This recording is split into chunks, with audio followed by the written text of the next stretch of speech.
We're going to talk about uh, persevering through discouragement. How about that? Persevering through discouragement. I brought my glasses today because I'm going to teach for real. Um, yes, God, I heard that. I heard your seasons of frustrations is about to be over. I just heard that. Uh, let me do this first. Last week, we spent our time in the book of Haggai, right? The book of Haggai is between Zechariah and Zephaniah. Some of y'all like, I still don't know where we at right now. And that's understandable. Haggai is one of the most underread books in the Bible.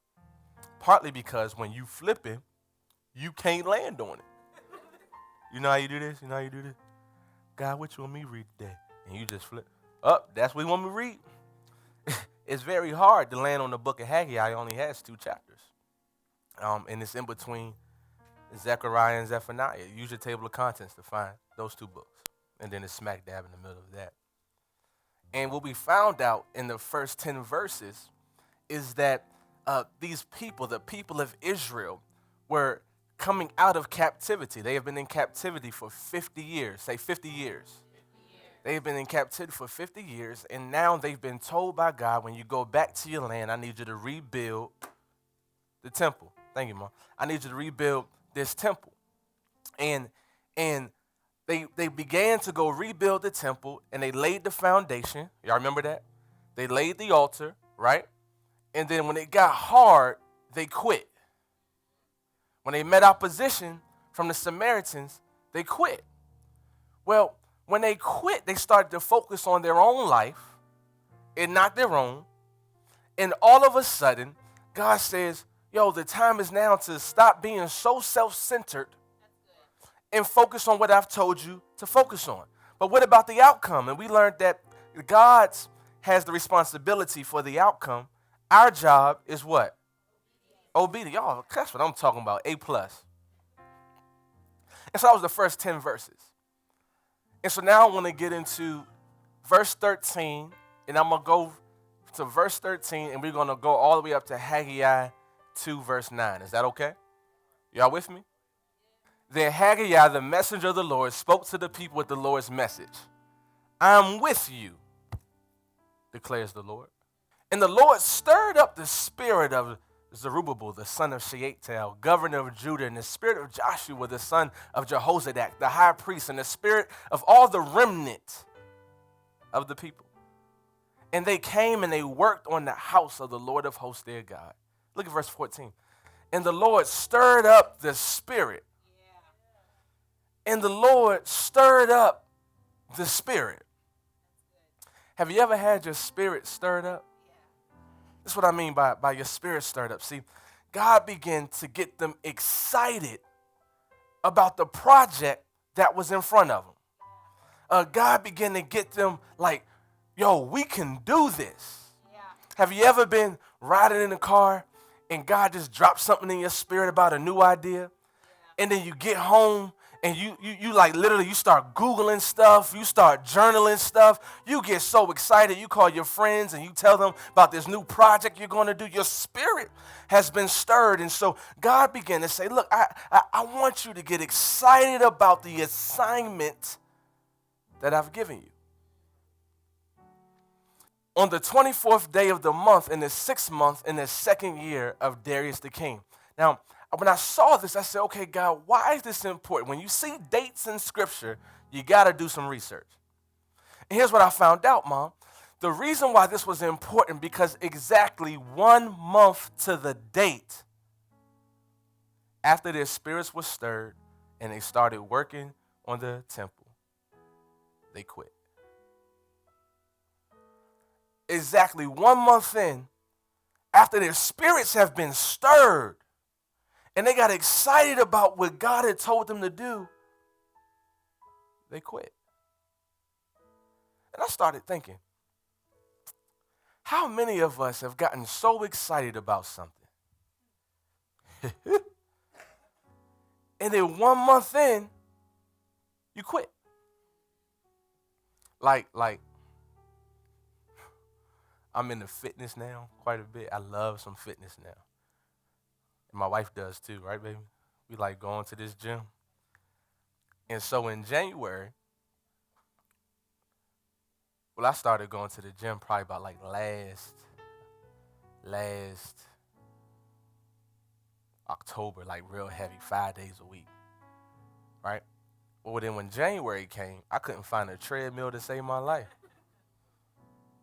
I couldn't find an elliptical. All the weights was being used. And then February 1st came around, and it got back to normal. What happened? People got so excited about getting back in fitness shape, right? They got all their Nike gear, and they got all their shoes. They went and got some new Beats because they was getting ready to get this work in. And then like 30 days in, they quit. Or maybe like you said, I'm going to start a new diet. And you are so excited about changing your diet.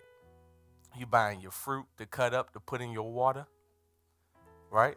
You literally are changing your eating habits, and then you get to the Safeway or whatever grocery store you go to, and you see that sign that say 2 for $5 right under the Oreos, and you cave in. I'm going to start next week. It ain't going to be on sale for long. And you get them Oreos, and you take that bite, and that's it. Catch you next January. What about this? Like, you say you're going to get your money together, right? And you start saving, and you start making sure that everything is paid for. You're trying to put financial margin in your life. You're cutting back on eating out, and you're taking your lunch to work, and then Christmas comes. And maybe you even made it through Christmas, but the Super Bowl happened last week, and you found out Beyonce was going on world tour.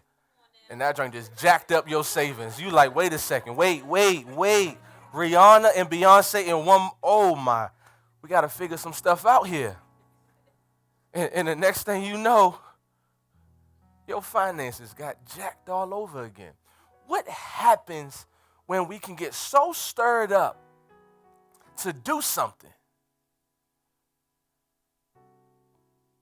and then halfway in, it becomes challenging? What happens, Andre, when you've been telling God that I'm going to get this sin under control? Whatever sin that you can choose. And it seems like I can't make it through a full month without making sure that this thing is gotten together. What happens when you're trying your hardest to live right and to do right and to make good decisions, but somehow I was stirred up when God told me I could do it, and I find it harder to stay stirred? I've discovered that the most frustrating, the most aggravating thing, the most discouraging thing is when you feel as if you've been putting in the work.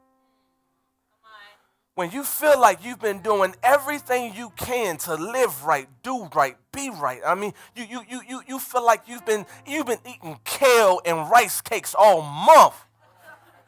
And you step on that scale and you 5 pounds heavier than when you started. What happens? And I've discovered that discouragement happens when I feel like there's a lack of progress in the area that I've been working on. Discouragement happens when I feel like I should be a lot further than where I'm at. When I look at everything that I've accomplished and look at how hard I've been working to get here. I've been doing everything I possibly can to get ahead in life. But at the end of this month, it seems as if I've taken 2 steps back. What just happened? Tell me, please. Discouragement.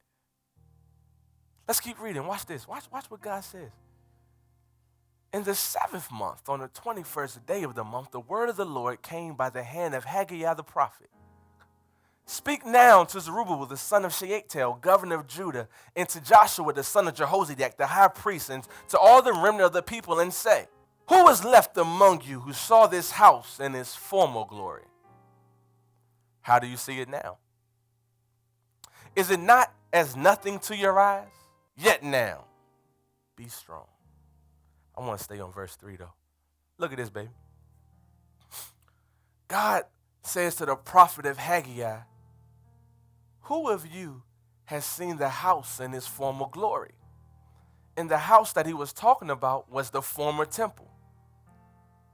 See, the temple that Solomon built and the temple that they themselves built, and they said, wait a minute, this doesn't measure up. And what I found is that discouragement begins when comparison starts. Discouragement begins when comparison starts.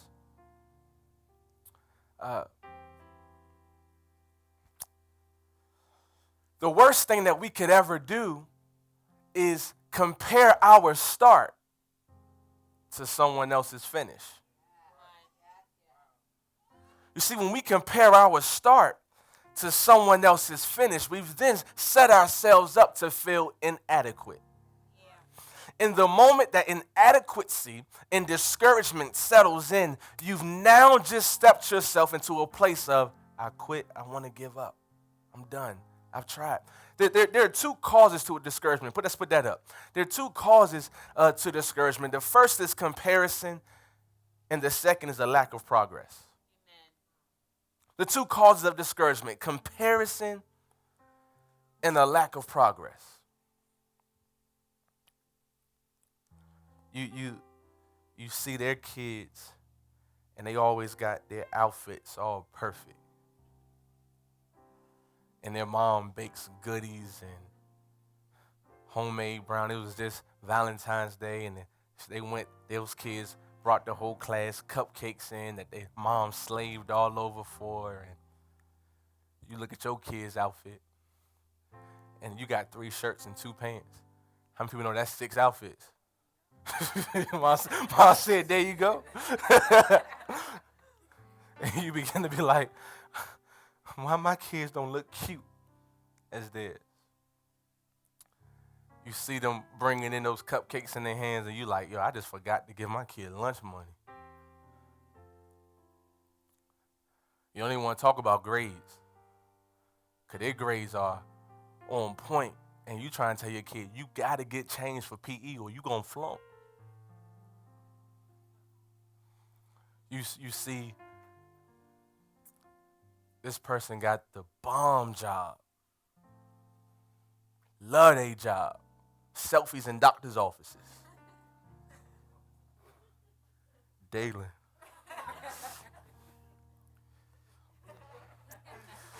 And you on your job applying for another one. These people got me twisted. Don't talk to me like that. Submit. You look at the car that they drive, and you heard it was going to be cold this weekend, and you just praying, start.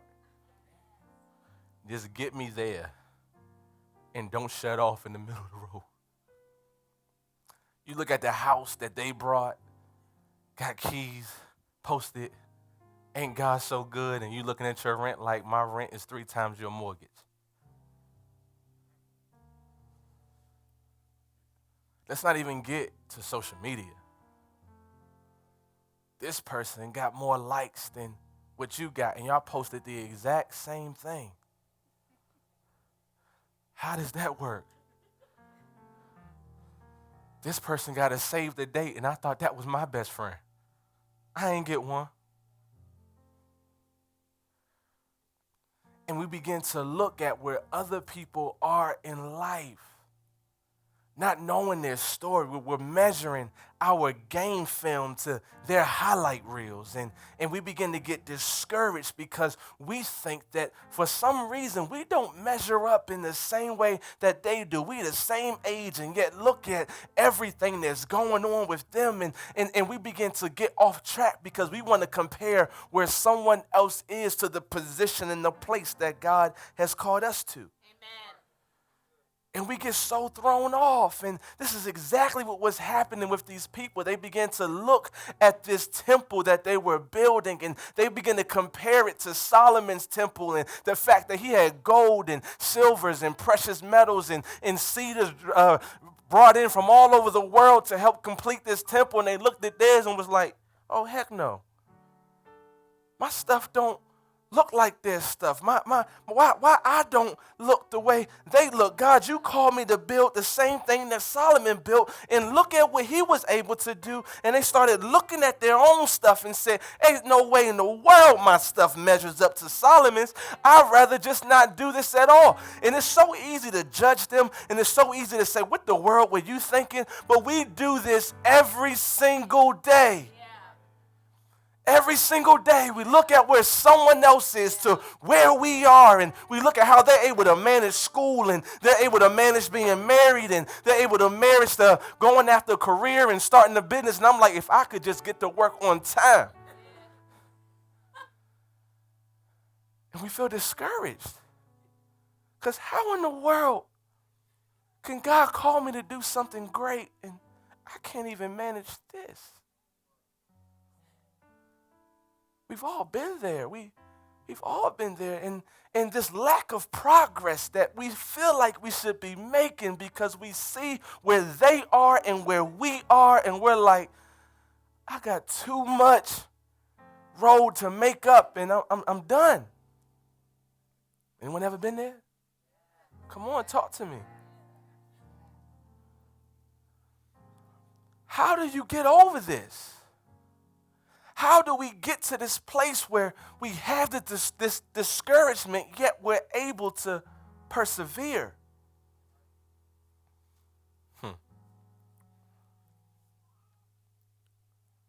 Watch this. Go to the, what verse was that? 4. Go to verse 4. Yet now, be strong. Yet now, be strong. O Zerubbabel, declares the Lord, be strong, O Joshua, son of Jehozadak, the high priest. Be strong, all you people of the land, declares the Lord. Work, comma. I'm going to read that again. Yet now, be strong, O Zerubbabel, declares the Lord. Be strong, O Joshua, son of Jehozadak, the high priest. Be strong, all you people of the land, declares the Lord. Work, comma. For I am with you. Can I be honest? Be very transparent. I live with this often. Discouragement. Especially now in this season, trying to plant a church, and you look at where all the other churches already are, and you like, wait a second. How can I even get people to show up on time? When I see stuff like I seen this one church, they posted, we had 700 salvations. I said, wait a second, wait, what? Salvation? 700 salvation? I'm trying to get 70 people. You look at the websites, and you look at Instagrams, and you look at all this stuff, and you like, and it's so easy for me to be like, man, what in the world? I can't measure up to this. And then you put me in Waldorf, like, what? Do you understand that God, the moment we say Waldorf, they say Booney's back. You ain't lying, someone just said. And it's so easy to get discouraged. And I remember as I was sitting here saying, God, how in the world do I help them with this? Because if I'm honest, most of us in our lives, this is what it looks like. God told us to build something, but where the heck do I even start? Yeah, this assignment that you called me to, it lays in ruins, but what you want me to do? God, you tell me. Literally, this is out of order, this out of order, my relationships out of order, my fitness out of order, my money out of order. Only got 10 Instagrams and 2 likes. All my stuff is out of order, and I don't know where to start. And here's what's so interesting, though, Shauna, is that he said, be strong and do the work. Be strong and do the work. Now, when he said be strong, I'm not going to lie to you, Miss Lorena, I was a little upset. I said, what do you mean be strong and I'm discouraged? How in the world can I be strong and discouraged? Because the truth of the matter is, when I'm most discouraged, I feel like I'm at my weakest. When I feel like I'm most inadequate, that's when I feel like I am the least strong. And God said, I just said, be strong. I didn't tell you for who or to who. I just said, be strong. And he said, but in your weakness, son, in your weakness, I am made strong. In your weakness, I am made strong. He said, be strong in the Lord and in the power of his might. In your weakness, I am strong. Be strong, son. Be strong, son. I said, but God, what are you talking about? Here's my first point. See, when I am at my weakest, in my greatest weakness, God will provide his greatest strength. See, I'm most discouraged when I'm at my weakness, when I'm most discouraged. And see, that's when he says, okay, I need you to then be strong.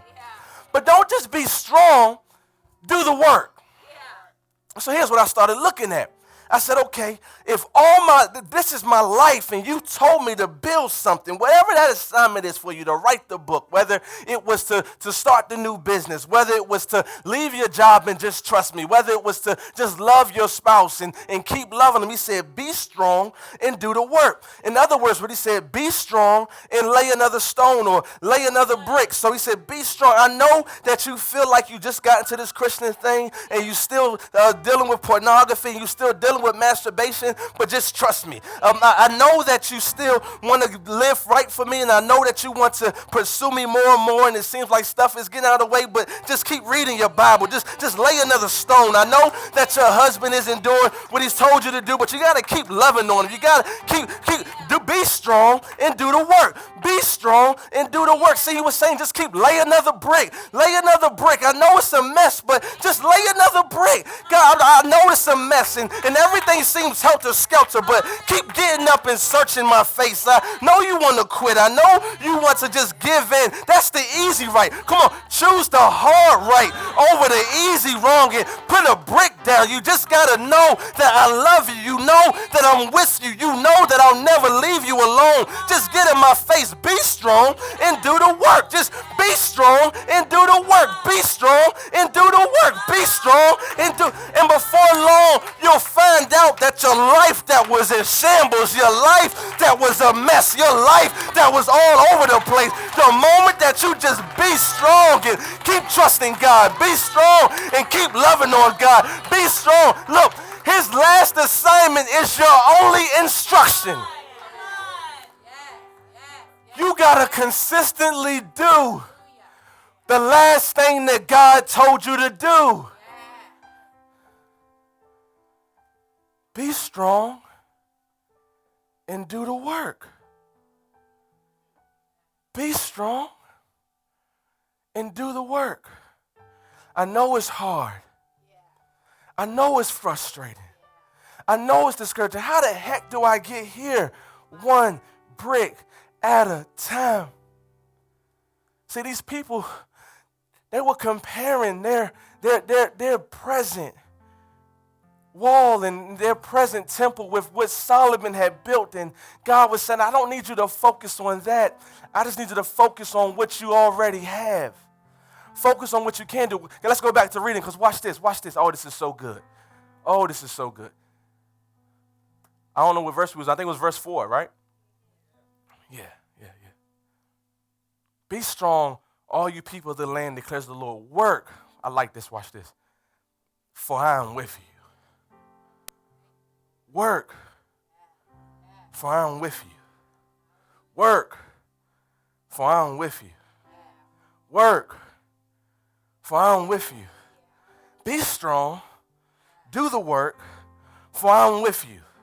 See, when you know who's with you, it don't matter who's not.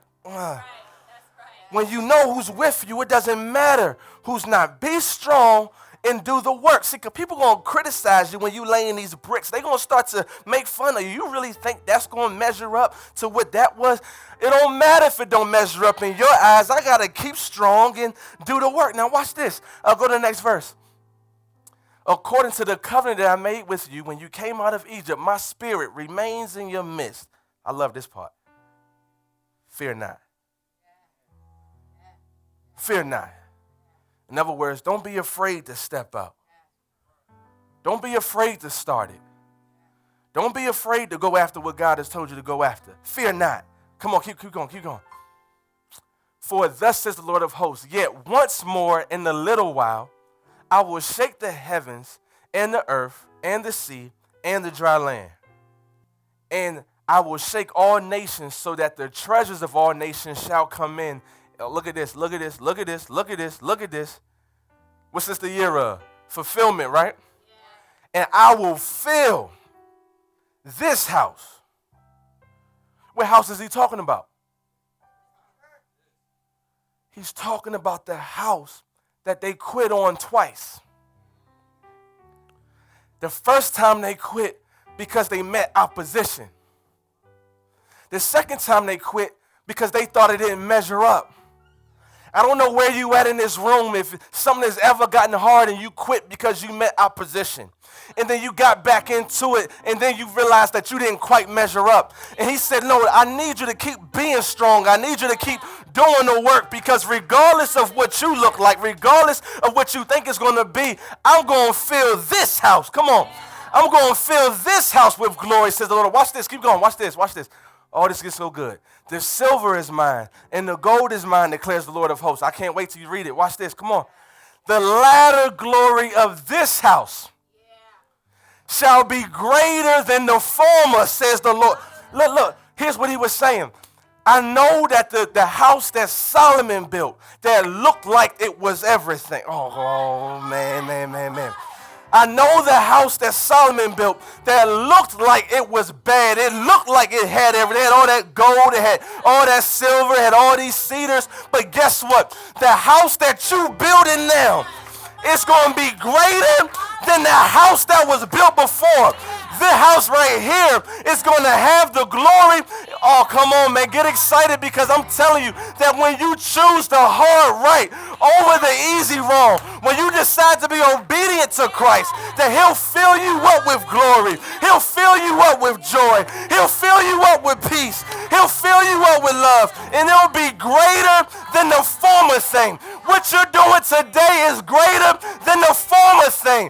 God loves you. I wish I had people that can shout, come on. Thank God that today is greater than the former days.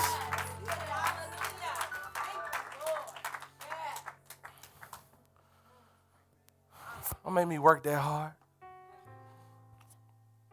This is a very profound statement. That the latter glory of this house shall be greater than the former. And I started really asking God, okay, what does this mean?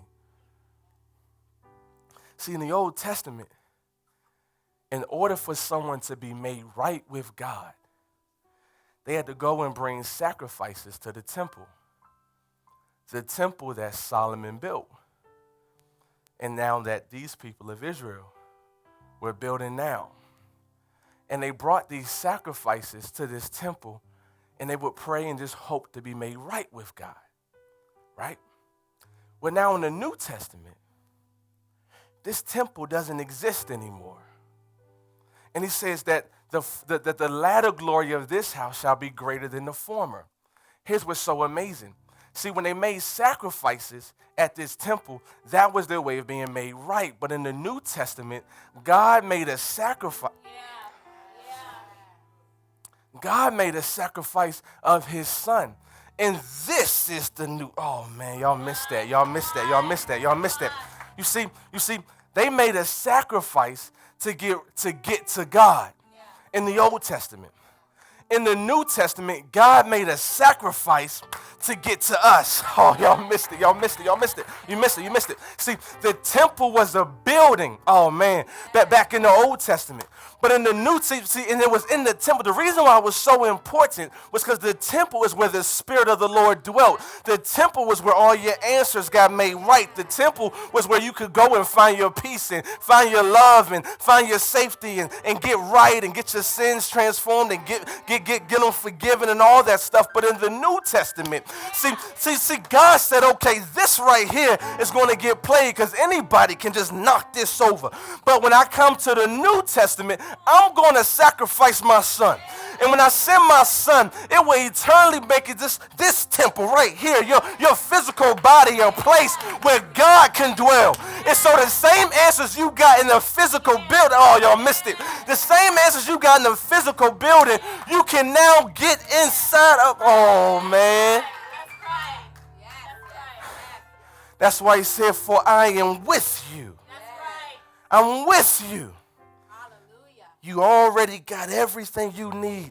If you are a believer and the child of the Most High God, dwelling on the inside of you.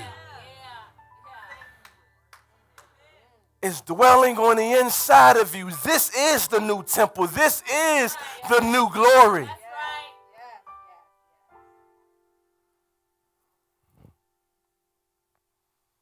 The latter glory of this house shall be greater than the former.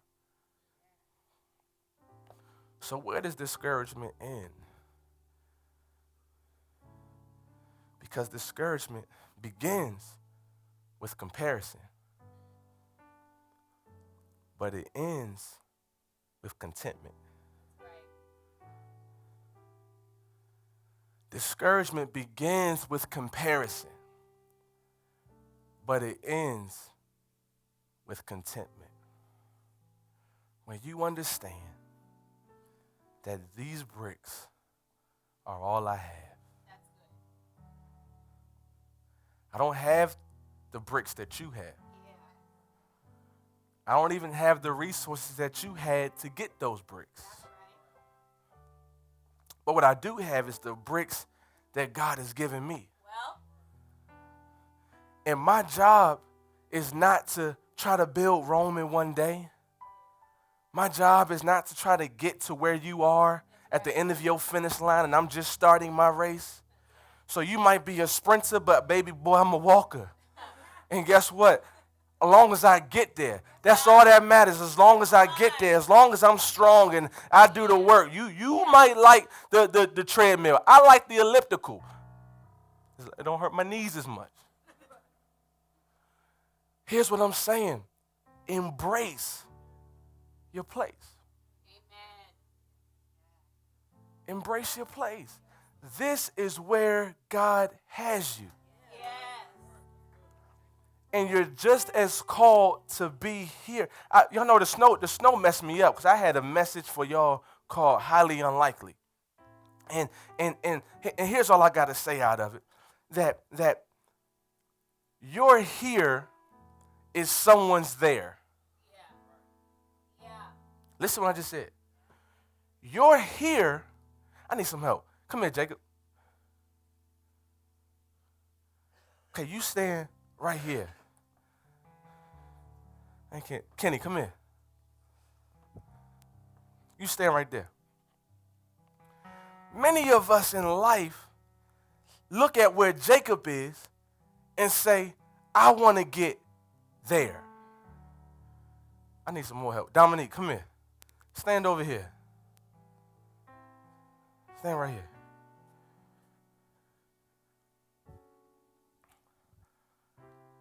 Talking about discouragement. See, Kenny might say, based off what he knows about Jacob, not that he knows Jacob, what he knows about Jacob, I want to get there, although Kenny is here. Jacob is here saying, I want to get there, where Dominique is. Kenny can't even see Dominique. That's in his blindfold. And so discouragement comes because we try to figure out how do we get there. But here's the problem. When Kenny gets there, now he's what? Here. You only ever have here. You only ever have here. And God, see, you can't get to there. You can't get to there. You grow to there. Oh, y'all missed that. Y'all missed that. How do you grow there? You got to be strong and do the work. You got to be strong and do the work. You got to be strong and do the work. You got to see, because you're only going to have here. That's all you will ever have is here. And when you're here, you get all the resources for here. You don't get resources for there. You get resources for here.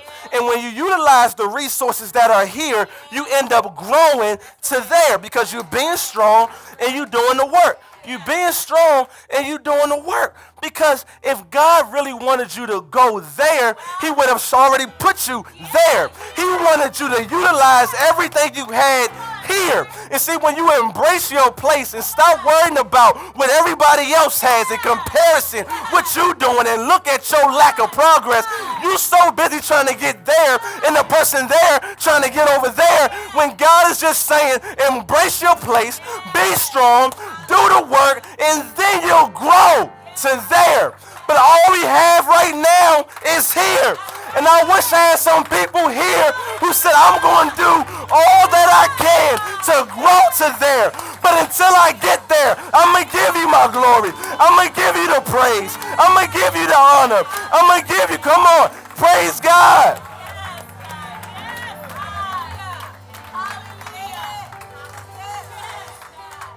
You know why?